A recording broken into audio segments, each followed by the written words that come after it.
Engkau Yesus, kekasih hati kami. Kau Tuhan Juru Selamat kehidupan kami, yang terus senantiasa kami nantikan dalam kehidupan kami. Kau berjanji Engkau pasti datang pada kali yang kedua, dan kehidupan kami untuk menantikan kedatangan-Mu kali kedua, kami harus selalu siap sedia untuk tetap selalu tinggal dalam Tuhan, tetap hidup benar di dalam Tuhan, agar kami juga dapat menemukan rahasia kepuasan hidup di dalam Tuhan. Hari ini GBI Bethlehem Efrata kembali kami beribadah kepadamu ya Tuhan. Di dalamnya kami sudah memuji menyembah Engkau di dalam roh dan kebenaran. Kami percaya Engkau Tuhan bertahta di atas pujian penyembahan umat-Mu. Di dalam hadirat Tuhan ada sukacita. Di dalam hadirat Tuhan ada kemenangan. Di dalam hadirat Tuhan ada damai sejahtera. Di dalam hadirat Tuhan ada kesembuhan. Di dalam hadirat Tuhan ada mujizat Tuhan. Yang kami yakini mujizat Tuhan ada, nyata, dan pasti kami alami. Dan di dalam hadirat Tuhan ada ketetapan kebenaran firman Allah, yang saat ini Tuhan kami akan dengarkan secara bersama-sama. Kami mau duduk sehidangan dengan firman-Mu. Kami mau belajar, bahkan diajar oleh kebenaran firman Tuhan, perihal rahasia kepuasan hidup di dalam Tuhan. Pakai hamba-Mu Tuhan seturut dengan kehendak-Mu saja untuk menyampaikan kebenaran ini. Ampuni dosa kesalahan kami semua Tuhan, agar kami dilayakkan oleh Tuhan untuk duduk sehidangan dengan firman Tuhan. Terima kasih Bapa, kuduskan kami dengan kebenaran, karena firman-Mu adalah kebenaran. Kami siap menyambut kebenaran firman Tuhan. Yang siap diberkati Tuhan, sama-sama kita katakan amin. Haleluya. Silakan duduk Bapak Ibu semuanya. Terima kasih praise and worship semuanya. Tuhan memberkati pelayanan kalian. Saya menyapa kita semua. Shalom. Shalom. Haleluya. Mari kita mau fokus kepada kebenaran firman Tuhan. Hari ini kita mau belajar tentang satu tema, rahasia kepuasan hidup dalam Tuhan. Yuk kita baca bersama-sama 1, 2, 3 ya. Rahasia kepuasan. Ya, yuk sama-sama 1, 2, 3. Iya, rahasia kepuasan hidup di dalam Tuhan. Ini kita mau belajar ya Bapak Ibu. Dan tentunya semua ini berdasarkan kebenaran firman Allah. Ya, bukan pemikiran saya sebagai gembala atau pendeta yang berkhotbah, tetapi semuanya ini kita belajar dari kebenaran firman Tuhan. Yang setuju katakan amin. Ya, Bapak Ibu Saudara jemaat Tuhan yang berbahagia, kita akan baca Alkitab dalam Perjanjian Lama, terkhusus di dalam kitab Pengkhotbah pasal 8 ayat 9 sampai dengan 17. Kembali kita baca satu perikop yang kemudian mengerucut kepada sebuah judul atau tema, rahasia kepuasan hidup dalam Tuhan. Kita mau belajar apa kata kebenaran firman Tuhan. Ya, bisa ditampilkan Pengkhotbah 8 ayat 9 sampai dengan 17. Semua ini telah kulihat, dan aku memberi perhatian kepada segala perbuatan yang dilakukan di bawah matahari. Ketika orang yang satu menguasai orang yang lain hingga ia celaka. Aku melihat juga orang-orang fasik yang akan dikuburkan boleh masuk, sedangkan orang yang berlaku benar harus pergi dari tempat yang kudus dan dilupakan dalam kota. Ini pun sia-sia. Oleh karena hukuman terhadap perbuatan jahat tidak segera dilaksanakan, maka hati manusia penuh niat untuk berbuat jahat. Walaupun orang yang berdosa dan yang berbuat jahat 100 kali hidup lama, namun aku tahu bahwa orang yang takut akan Allah akan beroleh kebahagiaan, sebab mereka takut terhadap hadirat-Nya. Tetapi orang yang fasik tidak akan beroleh kebahagiaan, dan seperti bayang-bayang ia tidak akan panjang umur, karena ia tidak takut terhadap hadirat Allah. Ada suatu kesia-siaan yang terjadi di atas bumi. Ada orang-orang benar yang menerima ganjaran yang layak untuk perbuatan orang fasik, yang menerima pahala yang layak untuk perbuatan orang benar. Aku berkata, ini pun sia-sia. Ayatnya yang ke-15. Oleh sebab itu aku memuji kesukaan, karena tak ada kebahagiaan lain bagi manusia di bawah matahari kecuali makan dan minum dan bersukaria. Itu yang menyertainya di dalam jeripayanya seumur hidupnya yang diberikan Allah kepadanya di bawah matahari. Ketika aku memberi perhatianku untuk memahami hikmat dan melihat kegiatan yang dilakukan orang di dunia tanpa mengantuk siang malam, maka nyatalah kepadaku bahwa manusia tidak dapat menyelami segala pekerjaan Allah yang dilakukannya di bawah matahari. Bagaimanapun juga manusia berlelah-lelah mencarinya, ia tidak akan menyelaminya. Walaupun orang yang berhikmat mengatakan bahwa ia mengetahuinya, namun ia tidak dapat menyelaminya. Sedemikian jauh pembacaan firman Tuhan di dalam Pengkhotbah 8 ayat 9 sampai dengan 17. Diberkatilah setiap kita yang membaca, yang mendengarkan, terlebih mengambil komitmen untuk melakukannya dalam kehidupan kita sehari-hari. Amin. Bapak ibu saudaraku yang diberkati Tuhan, berdasarkan pembacaan dalam Pengkhotbah 8 ayat 9 sampai 17, yang kemudian saya memberi judul Rahasia Kepuasan Hidup dalam Tuhan. Bagaimana Salomo dia mengungkapkan rahasia kepuasan dia hidup di dalam Tuhan. Dia punya harta yang sangat banyak, dan begitu luar biasa kalau kita membaca bagaimana seorang Salomo ini. Tetapi dengar baik, di dalam kitab Pengkhotbah kita menemukan banyak sekali ungkapan hatinya. Dan salah satunya yang kemudian mengerucut bagaimana saya menemukan rahasia kehidupan, kepuasan hidup kita ada di dalam Tuhan. Alfred Nobel berkata, kepuasan hidup adalah kekayaan sejati. Alfred Nobel ini itulah yang kemudian kita kenal dengan penghargaan Nobel dan lain sebagainya. Dia berkata, kepuasan hidup adalah kekayaan sejati. Bukankah banyak orang mencari kepuasan hidup di dunia ini untuk memenuhi unsur kedagingannya, unsur kemanusiaannya, dan kemudian ada komparasi aktif, perbandingan aktif. Kepuasan hidup bukan hanya soal nyaman atau tidak nyaman hidup Anda. Kepuasan hidup bukan hanya soal kaya atau miskin.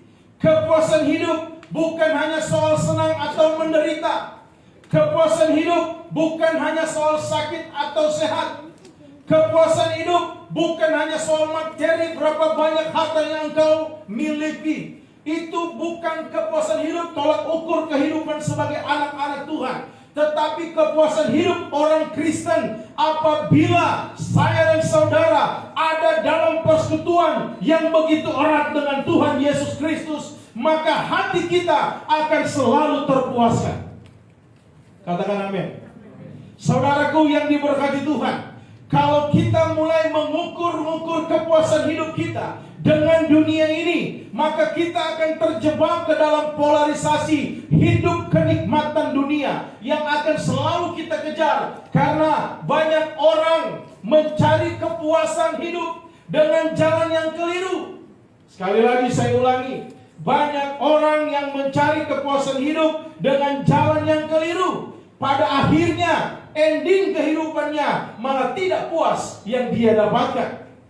Malah justru yang dia temukan ketidakpuasan dalam kehidupannya. Karena kenapa? Dia selalu mencari kepuasan dengan jalan-jalan yang keliru. Dia selalu mencari kepuasan dengan menghalalkan segala cara. Dia selalu mencari kepuasan sikut kanan, sikut kiri. Dia cari kepuasan dengan selalu mengorbankan begitu banyak orang. Dan dia tidak peduli asalkan kepuasan dia dapatkan. Inilah yang disebut dengan kepuasan kedagingan versi dunia. Akan tetapi berdasarkan pembacaan tadi, kepuasan kita sebagai anak-anak Tuhan, kepuasan kita sebagai orang Kristen apabila kita ada dekat dengan Tuhan. Apabila kita berada di dalam Tuhan, maka daripada itu kita akan menemukan yang namanya rahasia kepuasan hidup di dalam Tuhan.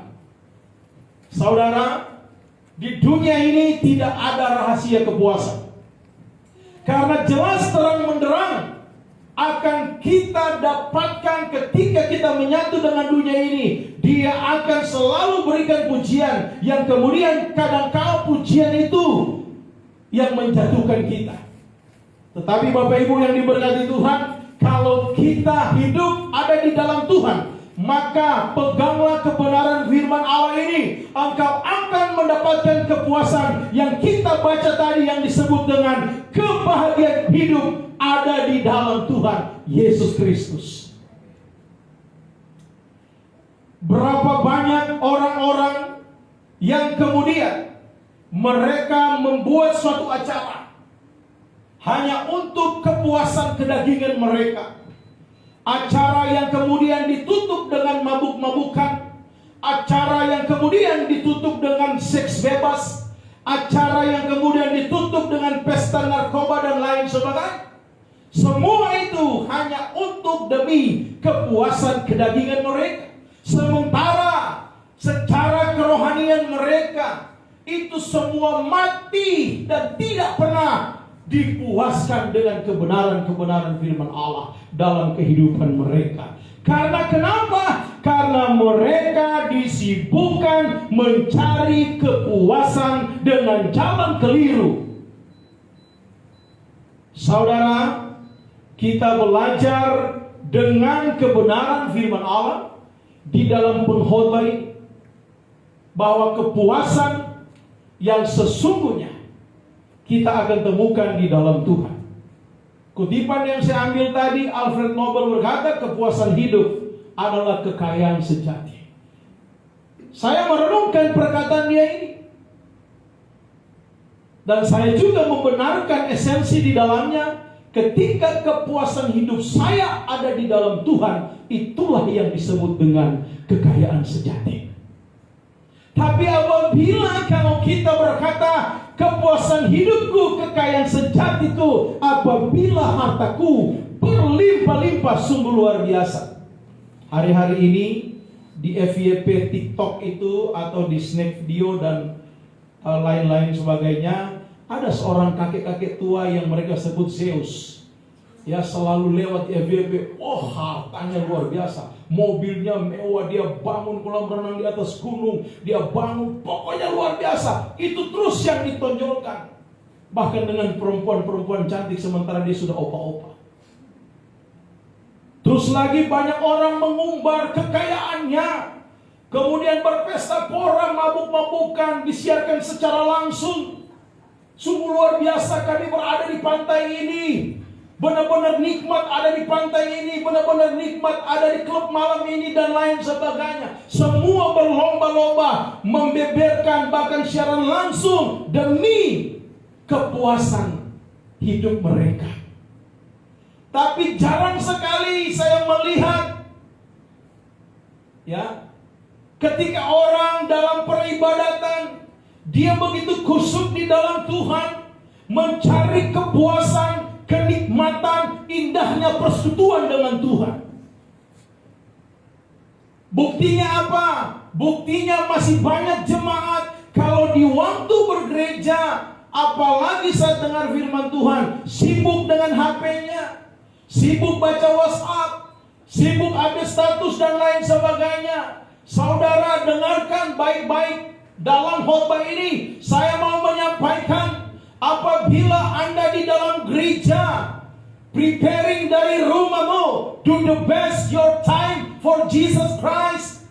Engkau harus persiapkan waktumu dan persembahkan yang terbaik untuk Tuhan. Cara persembahkan waktumu yang terbaik untuk Tuhan seperti apa? Di saat engkau duduk di dalam gereja, di saat engkau beribadah, fokus hanya kepada Tuhan, maka engkau akan mendapatkan kepuasan hidup di dalam Tuhan, di dalam persekutuan dengan Tuhan Yesus Kristus.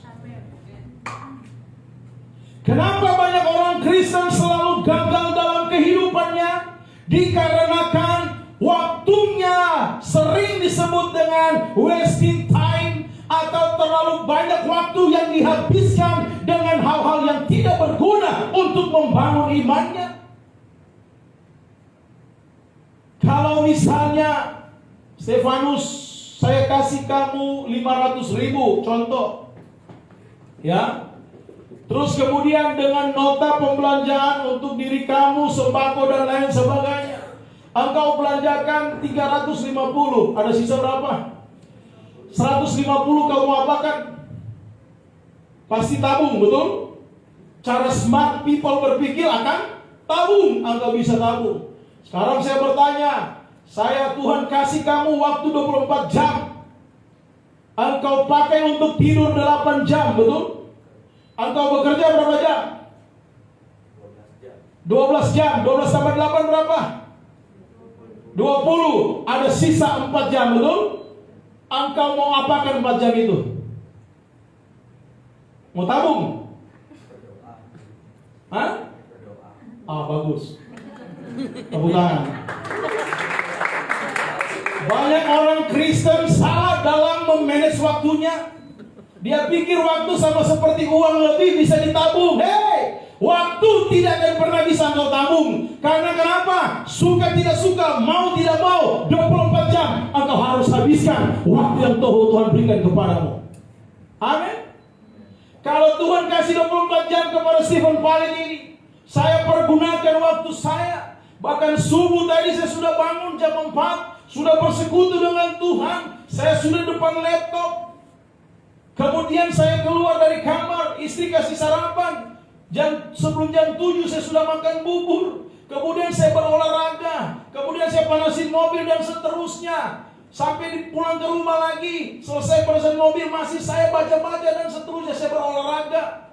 Jadi kalau mau dihitung 24 jam, memang benar-benar quality time with Jesus Christ 24 hours. Amin. 24 jam kita akan berikan waktu yang berkualitas kita hanya dengan Tuhan Yesus Kristus. Karena kenapa? Waktu kita tidak bisa tabung, sama seperti uang. Kalau orang kasih kepada Verdi 100.000, engkau belanjakan 50.000, 50.000 pasti smart people langsung berpikir tabung. Tapi kalau waktu 24 jam Tuhan berikan kepada Verdi, engkau pakai 20 jam, 4 jam engkau apakan? Engkau akan berkata, ya saya tabung. Tidak bisa, karena waktu tidak akan pernah bisa ditabung. Waktu harus dihabiskan. Make sure in yourself, pastikan dalam dirimu 4 jam itu engkau habiskan tetap bersama dengan Tuhan. Amin. Kita akan menemukan rahasia kepuasan hidup di dalam Tuhan apabila 24 jam yang Tuhan berikan kepada kita, kita maksimalkan dengan baik. Dan bahkan waktu yang tersisa versi kita, karena saya sudah tidur 8 jam, saya bekerja hampir 12 jam, sudah 20 jam. So 4 jam ini akan saya apakan? Saya akan bikin catatan. Saya akan pergunakan untuk waktuku dengan Tuhan Yesus Kristus. Ngapain? Berdoa. Ngapain? Baca Alkitab. Ngapain? Bikin renungan. Ngapain? Kirim renungan. Pokoknya tidak ada waktu yang tersisa yang saya tidak bisa pakai hanya untuk membangun hubungan yang intim dengan Tuhan. Berapa banyak orang Kristen ketika dia ada di dalam Tuhan, seperti dia berpikir, aku sudah ada di dalam Tuhan, tapi sebenarnya terlalu too much, terlalu wasting time. Banyak waktu yang dia buang percuma, yang dia tidak pakai untuk quality time dengan Tuhan. Karena kenapa? Orangnya malas, orangnya pokoknya hidupnya berfoya-foya. Semua waktu yang Tuhan sudah berikan kepadanya, dia tidak lagi pernah pergunakan dengan sebaik-baiknya untuk hidup di dalam Tuhan, untuk mendekat kepada Tuhan, untuk melakukan apa yang Tuhan berikan. Oleh karena itu, dia tidak akan pernah menemukan rahasia kepuasan hidup di dalam Tuhan. Tapi sebaliknya, kalau kita ada di dalam Tuhan, kita benar-benar make sure diri kita untuk mempergunakan waktu yang Tuhan berikan kepada kita, maka kita akan selaras dengan kebenaran firman Allah berkata, pergunakanlah waktu yang ada, karena hari-hari ini dunia semakin jahat. Bahkan Daud berkata apa? Hitunglah hari secara bijak. Saudara, mari kita temukan apa rahasia kepuasan hidup di dalam Tuhan yang kita bisa pelajari dari pengkhotbah ini. Yang pertama, mari kita baca bersama-sama. 1, 2, 3. Takut akan Allah. Ternyata sangat jelas rahasia kepuasan hidup yang pertama yang kita pelajari di dalam pembacaan pengkhotbah tadi. Dalam ayat 12 pengkhotbah 8. Walaupun orang yang berdosa dan yang berbuat jahat 100 kali hidup lebih lama, namun aku tahu bahwa orang yang takut akan Allah akan beroleh kebahagiaan, sebab mereka takut terhadap hadirat-Nya. Yang pertama yang saya temukan, rahasia kepuasan hidup di dalam Tuhan, rahasianya adalah takut akan Allah. Amin.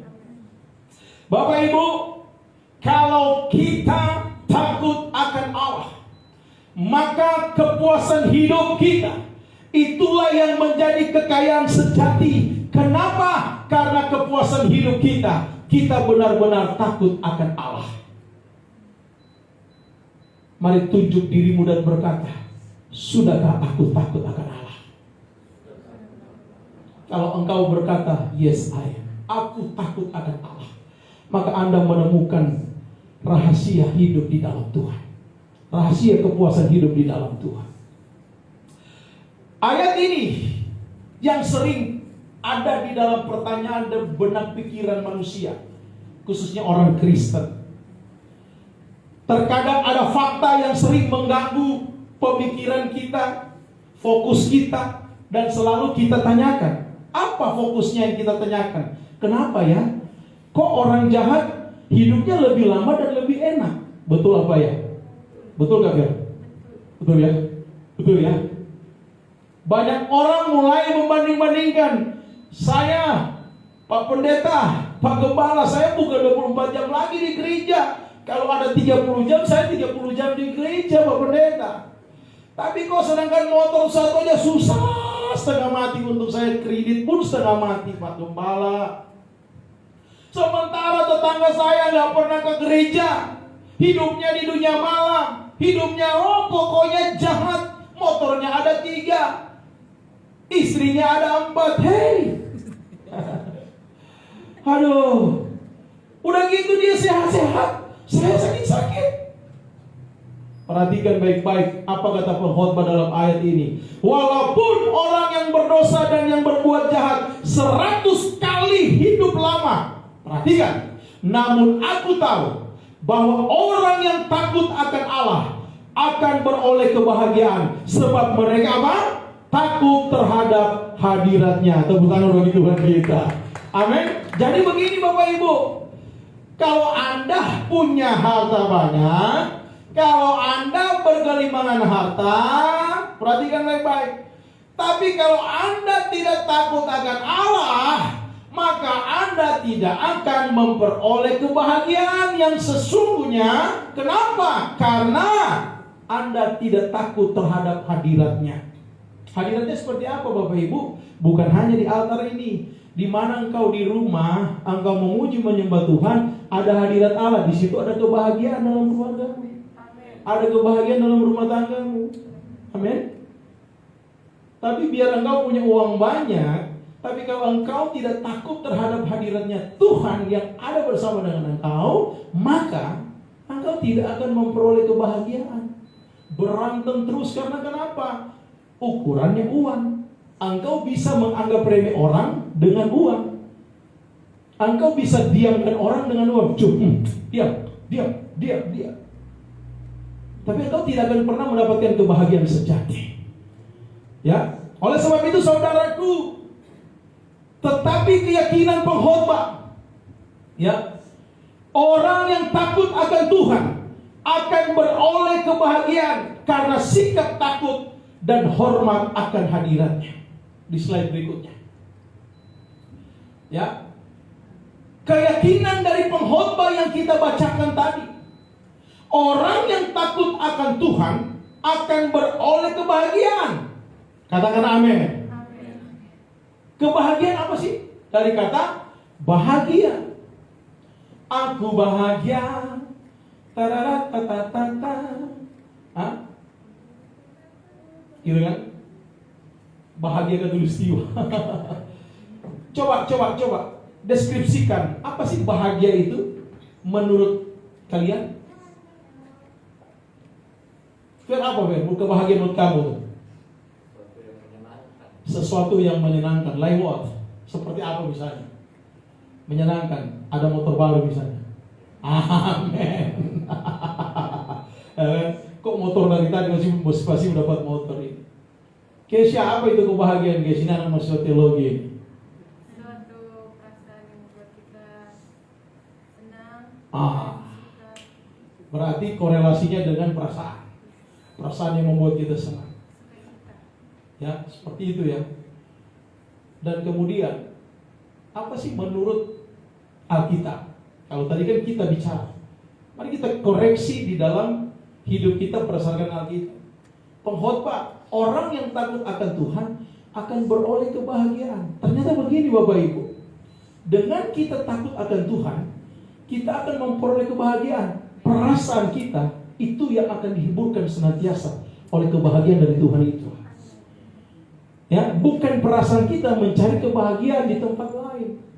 Jadi tidak usah kemana-mana, cukup takut akan Tuhan, engkau akan peroleh kebahagiaan. Itu maksud ayat ini, amin. Maka rahasia yang pertama adalah rahasia kepuasan hidup di dalam Tuhan adalah takut akan Allah. Ketika kita takut akan Allah, maka jaminan firman Allah berkata, engkau akan beroleh kebahagiaan. Kenapa? Karena sikap takut dan hormat akan hadiratnya. Apa maksudnya? Begini, ketika engkau ada di rumah, suami, istri, dan anak-anak, even itu Anda hanya makan nasi dan garam pakai minyak jelantah, dicampur, tetapi engkau takut akan Allah, maka kebahagiaan melingkupi keluarga dan rumah tangga Anda. Bukan nasi dan minyak yang mengintervensi kebahagiaan Anda, tetapi Andalah yang harus intervensi kebahagiaan itu. Kenapa? Karena ketika engkau ada di dalam Tuhan, engkau pasti beroleh kebahagiaan. Bukan intervensi kebahagiaan, intervensi apa yang ada di depan mata Anda. Misalnya nasi dan garam, apalagi penderitaan, sakit penyakit. Kita yang bisa mengintervensi itu. Dengan apa? Dengan takut akan Allah, kita akan tetap bahagia. Amin. Jadi meskipun engkau sakit, engkau ada di rumah sakit terbaring lemah, tidak berdaya, itu tidak akan mencuri kebahagiaanmu. Kenapa? Karena engkau memilikinya. Kenapa? Karena engkau takut akan Allah. Siapa yang bisa ambil kebahagiaan itu? Tidak ada yang bisa. Yang bisa ambil kebahagiaan itu adalah kelakuan diri kita yang tidak takut akan Allah. Jadi kalau kita takut akan Allah, kebahagiaan ada pada kita. Kalau kita tidak takut akan Allah, kebahagiaan itu tidak akan kita peroleh. Sederhana berpikirnya. Amin. Saya ulangi lagi. Kalau kita ada di dalam hadirat Tuhan, bersikap takut dan hormat akan hadirat Tuhan, maka kita akan beroleh kebahagiaan. 2-3 orang berkumpul, panggil nama Tuhan, Tuhan hadir di tengah-tengah mereka. Dan Tuhan ada di tengah-tengah mereka, berarti hadiratnya memenuhi mereka. Betul? Maka Anda mendapatkan kebahagiaan. Sederhana bukan? Gak usah pusing-pusing. Jadi apa yang harus dilakukan? Angkat tanganmu. Apa yang harus dilakukan? Panggil namanya. Yesus, Yesus, Yesus, ku berseru. Yesus, Yesus, ku panggil namamu. Pengabdianku hanya padamu. Yesus, Yesus, engkaulah Bapakku. Ketika engkau memanggil namanya dengan tersenyum, dia memandang kita. Engkau lagi dalam keadaan sedih, dia peluk dengan kasih sayangnya. Dia tumpangkan tangannya di kepalamu. Kau akan selalu merasakan bahagia. Meskipun mungkin pacar meninggalkan engkau. Meskipun mungkin hari itu engkau bingung, gak tahu mau makan apa lagi.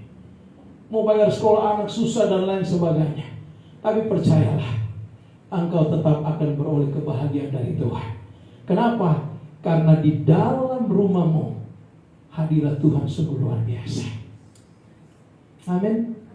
Jadi Bapak Ibu, kalau hari ini engkau ada masalah, engkau buka tangan kepada Tuhan.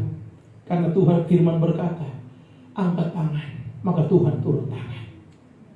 Belajarlah angkat tangan kepada Tuhan. Yuk angkat tangan kepada Tuhan. Angkat tangan. Tuhan turun tangan. Tuhan memberkati.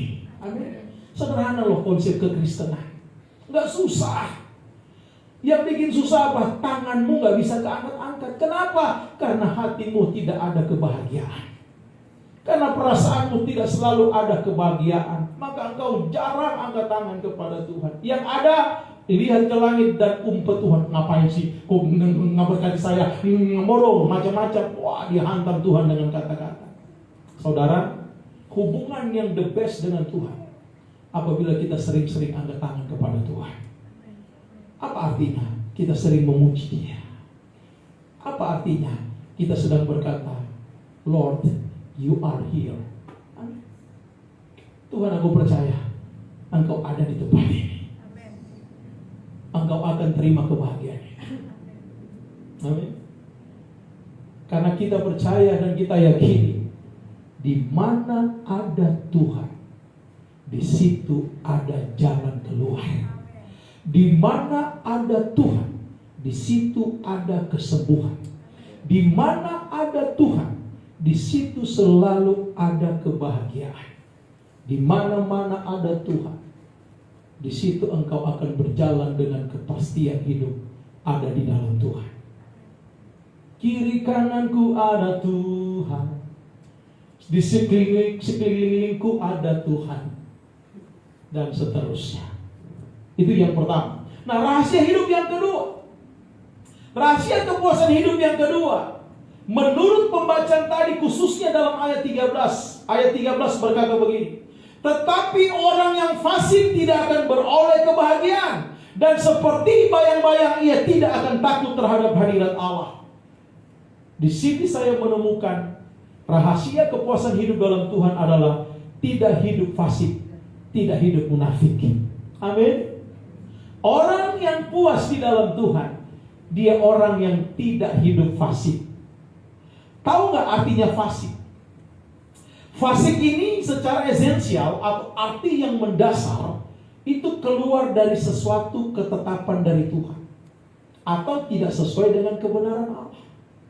Nah, Bapak Ibu, hidup mereka yang oleh sebagian orang dipandang mujur, umurnya lebih panjang, lebih kaya, lebih hebat, and many more. Ternyata semuanya itu tidak kekal, semu belaka. Di mana buktinya? Ayat inilah yang menegaskan bahwa kebahagiaan mereka tidak nyata. Amin. Ayat ini berkata, tetapi orang yang fasik tidak akan beroleh kebahagiaan, dan seperti bayang-bayang ia tidak akan takut terhadap hadirat Allah.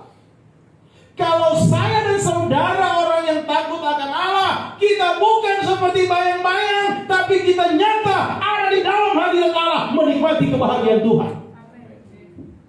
Tapi kalau orang fasik yang munafik, seperti ada di dalam hadirat Allah, tapi sebenarnya dia seperti bayang-bayang,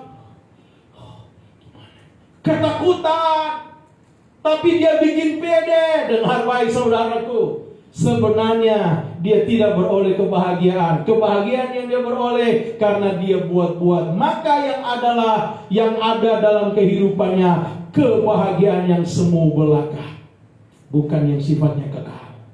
Saudara, Jangan jadi orang fasik, jangan jadi orang munafik. Mari kita lihat slide-nya yang berikut. Ya. Arti kata fasik secara mendasar adalah keluar dari sesuatu. Orang fasik adalah orang yang berada di luar kebenaran Allah, keluar dari sesuatu yang sudah benar. Contoh begini, ada percakapan saya dengan Masdi misalnya, nanti begini ya, kalau kita melayani ke daerah, yang lebih dulu kita harus lakukan ini, kita jangkau ini. Nah di situ ada sedikit fasik, orang fasik. Oh iya, nggak apa-apa. Di desa itu ada begini. Tapi pikirannya bukan yang sementara kita ceritakan, betul? Pikirannya, bagaimana untuk memanfaatkan ini, itu, dan lain sebagainya. Hanya untuk apa? Mencari keuntungan lewat pelayanan. Saudara, kalau kita melayani, jangan cari keuntungan. Jangan cari hidup di dalam pelayanan. Tapi engkau melayani harus memberi hidup. Katakan amin. Sekali lagi saya ulangi. Di dalam Anda melayani sebagai orang benar, Anda memberi hidup. Bukan sebaliknya, Anda mencari hidup di dalam pelayanan. Karena Yesus datang bukan untuk dilayani, tapi Dia melayani. Dia memberi hidupnya kepada saya dan saudara. Betul apa ya? Apa pendeta, itu mah lagu lama, nggak laku kalau seperti saat ini. Untuk cepat berkembang gerejanya, wah bikin begini, dan seterusnya. Ada hal saya setuju, tapi ada hal yang lebih saya tidak setuju apabila tujuan utamamu hanya untuk mengentertain jemaat. Engkau tidak memberikan jemaat makanan rohani yang sesungguhnya. Di dalam perkuliahan kemarin, saya ngajar homiletika, ilmu berkhotbah 1. Nanti ada lanjutan. Seorang mahasiswa bertanya, Pak dosen, saya suka mendengar, bahkan ada beberapa kali teman-teman berkata, kok saya lebih diberkati lewat pujian penyembahan ya? Kenapa kalau dengar firman saya nggak diberkati? Saya merasa nggak diberkati. Bahaya. Sangat-sangat bahaya. Terus saya tanya, emangnya kenapa? Iya. Dia bilang dia kalau memuji menyembah Tuhan, dia merasa diberkati luar biasa. Tapi kalau dengar firman, dia berkata, aku kurang diberkati. Saya langsung pakai kata itu salah. Yang salah dia, hati dia yang salah. Dengar baik. Di dalam liturgi gereja, khotbah adalah menjadi tempat utama. Karena orang datang ke gereja bukan hanya sekedar datang memuji menyembah Tuhan, bukan hanya sekedar datang bawa perpuluhan, bawa persembahan syukur atau berikan persembahan dalam persembahan kolektan. Tidak, tapi dia datang ke gereja untuk bertemu Tuhan dalam hadiratnya dengan mendengarkan kebenaran firman Allah lewat khotbah. Dan saya selalu katakan kepada para mahasiswa baik S1 dan S2, saya katakan begini, kalau Anda ada di dalam hadirat Tuhan, khususnya sedang mendengarkan dengarkan khotbah, fokus kepada firman Allah. Karena kenapa? Pengkhotbah itu sedang menjembatani Anda bertemu dengan Tuhan dalam hadiratnya. Amin. Khotbah itu yang menjembatani kita bertemu dengan Tuhan di dalam hadiratnya. Sama seperti sekarang ini saya sedang berkhotbah. Saya sedang menjembatani Anda untuk bertemu dengan solusi yang benar-benar solusi dalam hidup Anda. Dan solusinya itu adalah Yesus Kristus. Amin. Anda datang dengan gundah gulana galau, tapi ketika Anda datang di gereja, fokus kepada Tuhan. Waktu pujian penyembahan engkau benar-benar memuji menyembah, engkau benar-benar memang hancur hati. Ketika engkau dengar khotbah, engkau benar-benar fokus, maka Anda sementara di bawah dalam perjumpaan yang indah dengan Tuhan di dalam hadiratnya. Dan make sure Anda pasti dapatkan jawaban apa yang Anda sedang cari saat ini. Kenapa? Karena di dalam Tuhan Yesus, Dia adalah sumber jawaban yang pasti. Sama-sama dengan saya katakan, Tuhan Yesus adalah sumber jawabanku. Tepuk tangan bagi Tuhan. Amin. Orang fasik hidupnya digambarkan seperti apa? Bayang-bayang yang tidak nyata dan sementara saja sifatnya. Orang fasik itu juga adalah orang munafik. Saudara, coba kalau di satu ruangan ada lampu terus tiba lihat bayang, Anda kabur apa lari? Nggak ada pilihan kan? Kabur dan lari. Karena bayang-bayang seperti like a ghost, seperti setan. Kita ini bukan setan.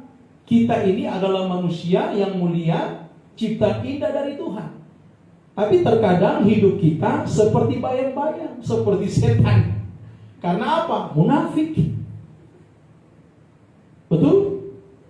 Supaya orang tidak melihat kita seperti bayang-bayang, hiduplah nyata, benar-benar di dalam Tuhan. Amin. Maka ketika engkau berjalan, orang perhatikan, orang memuji Tuhan. Ketika engkau sedang duduk, orang perhatikan, orang memuji Tuhan.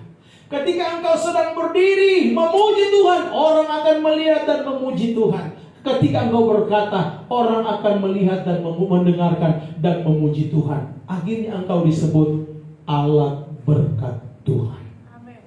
Tuhan akan memakai orang yang nyata, yang benar hidup di dalam Tuhan. Bukan orang yang seperti bayang-bayang. Tuhan tidak akan pernah memakai mereka. Tapi kalau mereka bertobat, terima Yesus, hidup sungguh-sungguh menjadi orang yang nyata, benar-benar hidup di dalam Tuhan, Tuhan akan pakai menjadi alat berkatnya. Nah, alat berkat Tuhan, hidupnya bukan lagi digambarkan seperti bayang-bayang, tapi hidupnya benar-benar nyata. Kakinya injak tanah, kalau duduk pantatnya kena bangku atau kursi, kalau ambil gelas tangannya kena gelas dan lain sebagainya. Karena kenapa? Nyata hidupnya. Tapi kalau seperti bayang-bayang, engkau mungkin seperti sedang makan, tapi sebenarnya engkau bukan sedang makan. Engkau hanya pura-pura makan, hanya demi melihat, kepoin orang lain. Bilang itu bukan saya. Itu bukan saya. Ya kan? Pernah nggak suatu waktu kita jadi seperti itu? Ayo jujur, pernah nggak? Pernah nggak? Pernah kan? Ya, nggak mau beli sesuatu, tapi pingin kepo. Akhirnya ke warung, Bu beli apa ya? Apa ya? Dia karena nggak ada niat mau beli, cuma pengen kepoin orang. Itulah disebut seperti bayang-bayang. Itu namanya munafik. Kesya kenceng banget, fik. Ya, oke. Oleh sebab itu, saudaraku yang terkasih di dalam Tuhan, supaya kita tidak masuk kategori orang fasik, maka hiduplah sungguh-sungguh dalam Tuhan. Maka kita akan menemukan rahasia kepuasan hidup, yaitu takut akan Allah. Amin. Yang ketiga, yang terakhir, rahasia kepuasan hidup dalam Tuhan yang terakhir. Silakan slide-nya. Yang ketiga adalah selalu mengakui Allahku tidak terbatas. Katakan amin. Amin. Nah, ketika saya hidup di dalam Tuhan, benar-benar hidup di dalam Tuhan, maka rahasia ketiga yang saya temukan adalah saya akan selalu mengakui bahwa Allahku tidak pernah terbatas. Amin. Ayat 16-17 bilang begini, ketika aku memberi perhatianku untuk memahami hikmat dan melihat kegiatan yang dilakukan orang di dunia tanpa mengantuk siang dan malam, dia kerja terus siang dan malam, maka nyatalah kepadaku bahwa manusia tidak dapat menyelami segala pekerjaan Allah yang dilakukannya di bawah matahari. Bagaimanapun juga manusia berlelah mencarinya, ia tidak akan menyelaminya. Walaupun orang yang berhikmat mengatakan bahwa ia mengetahuinya, namun ia tidak dapat menyelaminya. Karena kenapa? Allah kita tidak terbatas bekerja dengan caranya Tuhan. Katakan amin. Dan terkadang ketika Tuhan bekerja, kita tidak bisa menyelami. Maka kita berkata, barang mata tidak pernah lihat, barang telinga tidak pernah dengar, dan tidak pernah timbul di dalam hati, itu justru yang disediakan Tuhan bagi kita, orang-orang yang mengasihi Tuhan. Amin. Karena kenapa Allah kita bekerja dengan caranya Tuhan? Stop batasi Tuhan sedang bekerja dengan cara berpikirmu itu. Stop batasi Tuhan yang sedang bekerja dengan kegalauan hatimu. Stop batasi Tuhan yang sedang bekerja dengan persungutanmu. Stop batasi Tuhan yang sedang bekerja dengan kemalasan-kemalasan hidupmu. Stop batasi Tuhan yang sedang bekerja dengan cara engkau berpikir yang tidak lagi sesuai dengan kehendak Tuhan. Kalau begitu, apa yang harus kita lakukan? Persilakan seluas-luasnya Allah bekerja dalam hidup kita. Maka kita, meskipun tidak dapat menyelaminya, tapi kita akan mendapatinya. Kita akan mendapatkannya dan kita akan memilikinya. Karena Tuhan tidak pernah berhutang dalam kehidupan kita. Katakan amin. Tuhan tidak pernah berhutang dalam hidup kita. Kalau begitu, apa yang harus kita lakukan? Ketika Anda melayani, melayanilah sungguh-sungguh. Ketika Anda sedang berada di ladang Tuhan, bekerjalah sungguh-sungguh. Dan pastikan 24 jam yang Tuhan berikan kepada kita, benar-benar kita pergunakan dengan sebaik-baiknya untuk Tuhan juga, untuk kemuliaan nama Tuhan. Amin. Next slide. Bagaimanapun manusia berusaha memahami Allah dan pekerjaan Allah, kenyataan ini akan dialami. Allah yang tak terbatas tidak bisa dipahami sepenuhnya oleh manusia yang terbatas. Jadi bagaimanapun kita berusaha untuk memahami Allah bekerja, tetap kita akan menemukan kenyataan bahwa Allah yang tak terbatas itu tidak bisa kita pahami. Amin. Jadi apa yang kita harus lakukan? I surrender. Kita harus tetap berserah kepada Tuhan saja. Itu yang kita harus lakukan. Dan percayalah, tidak ada waktu yang too much bagi Tuhan. Tidak ada waktu yang lebay-lebay dari Tuhan. Semuanya tepat dan indah pada waktunya Tuhan. Sebab firman Tuhan berkata, Dia akan menjadikan semua apa? Indah pada waktunya. Pengkhotbah mengatakan demikian.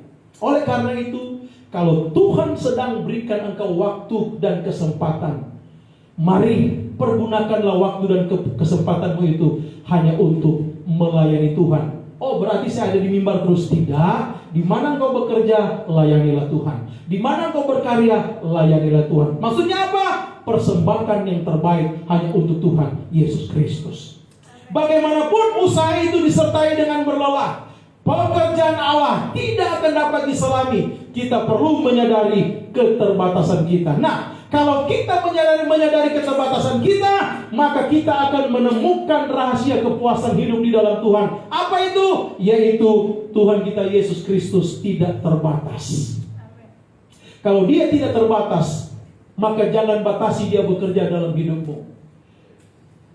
Tuhan, dengan cara yang tepat, ku kan melihat Dia jadikan semua.